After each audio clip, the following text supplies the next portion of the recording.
Nous sommes ensemble avec le président Martin Fayulu bientôt.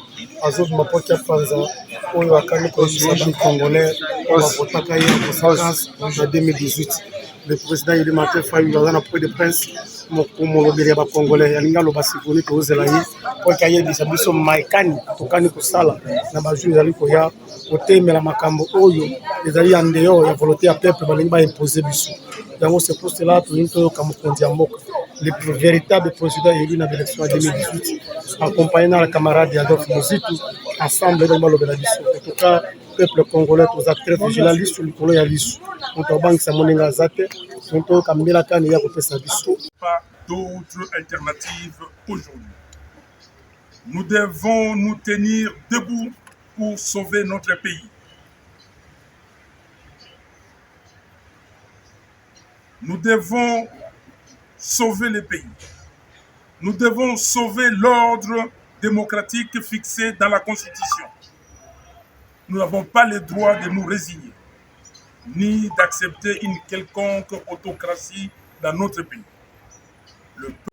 Monsieur Nanga, Monsieur Félix Antoine Tshisekedi va lever option pour faire cette passage de force, afin que va confisquer souveraineté à peuple à partir de la Commission électorale nationale indépendante. Maintenant, machine et coquille kozonga les sous matin.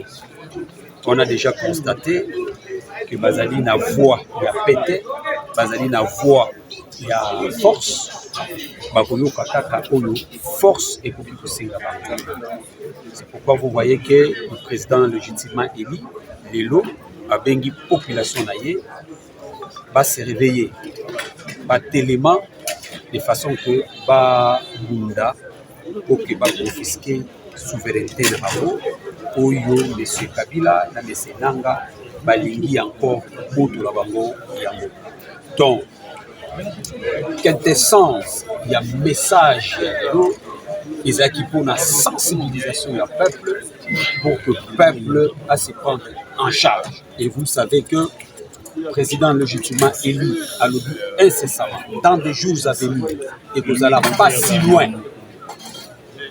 La marche que vous allez, le peuple congolais va s'élever pour qu'il arrive à revendiquer les droits. Et il a fait appel à la mobilisation.